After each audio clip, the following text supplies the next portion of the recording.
Everyone, welcome to Plants and Politics. I have an update to share about one of Trump's Capitol insurrectionists. It's time for an episode of Where Are They Now? Matthew Bledsoe was arrested. Patrick Montgomery was in court. Jonathan Manapa will stay in federal custody. No, I don't take responsibility at all.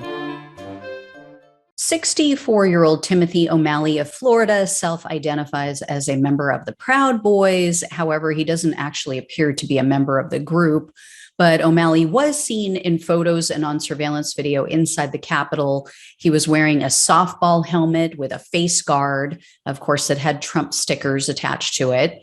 And of course, O'Malley recorded his crimes in a selfie-style video taken inside the Capitol, more specifically inside the Senate reception room. O'Malley said, quote, "We took the Capitol. We're moving on to other floors now. Woo, our house." So in another video taken after he had exited the building, he said, quote, "They tried to trap us inside, but we fought our way all the way in there and we fought our way back out. And they tried to trap us. We're outside. We swarmed the Capitol, though. Hot damn, leading the charge, getting it on." Getting it on? I do not think it means what you think it means. Anyway, O'Malley later told a witness that he was proud of what he did at the Capitol. And in a January 15th interview with the FBI, O'Malley said that he wore the softball helmet to the Capitol because his biggest fear was Antifa throwing things at Trump supporters. He said that he had heard that Antifa had sacks filled with concrete rocks. I just need to stop here because think about what O'Malley said and how the right can't make up their minds about Antifa.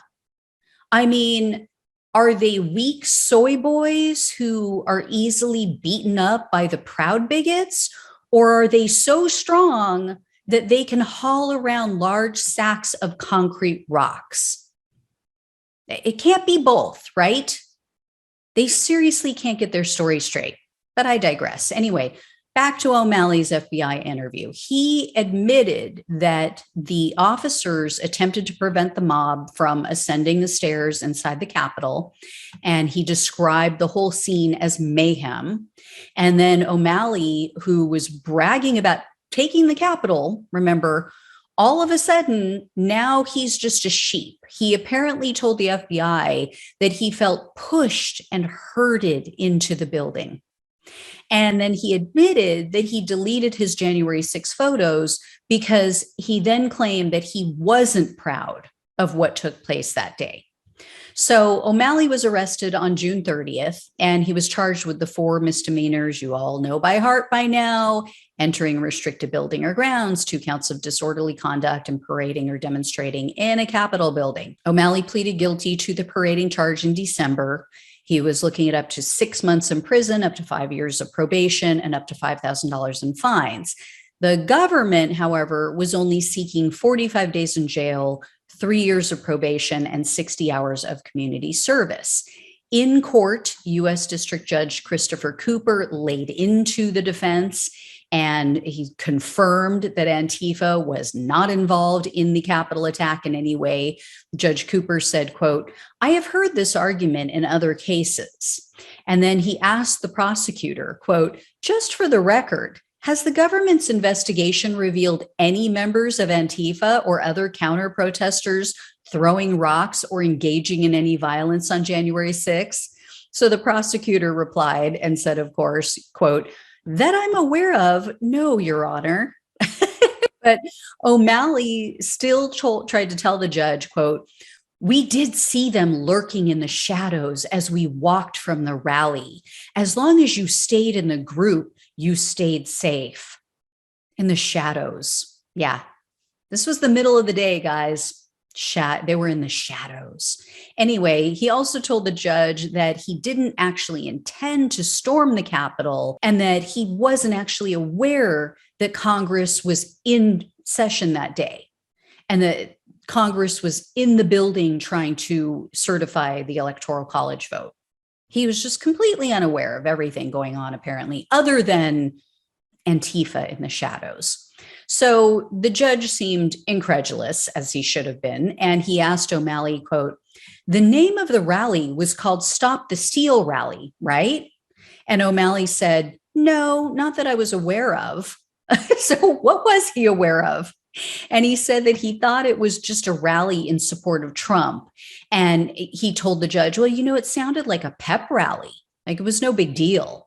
So this guy is so full of crap. Fortunately, the judge called him out on this BS and he said, quote, "I'm sure it did feel like a pep rally, but if you listened, it sounded like they wanted to overturn the election and stop Congress from counting the votes." Still, O'Malley kept to his story. He feigned ignorance.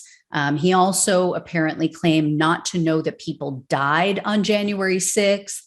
And he said he didn't know that officers had committed suicide after that day, facts that the judge filled him in on. And while the judge conceded that O'Malley didn't engage in any violence or destruction of property, he told him, quote, "You say now you are remorseful, but when I hear you talk, I hear a lot more about how this has affected you and your business and your family than what I heard about the people who were injured.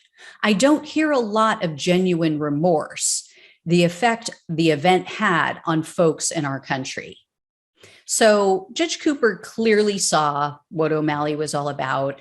However, because he was apparently diagnosed with lung cancer not too long ago, and he's looking at a likely upcoming surgery, the judge sentenced him to only 2 years of probation, 20 hours of community service, and then he ordered him to pay a $500 restitution fee.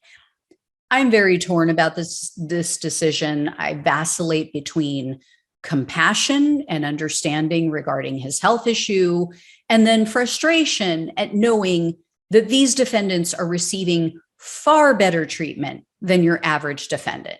Prisoners receive health care. They receive free health care. They receive required surgeries. So there's really no reason for O'Malley to get a pass and to not be sentenced to at least 30 days in jail. Anyway, that's where it is, guys. If I hear any more, I'll let you know. Thanks so much for watching and listening. Take care. I'll talk with you soon.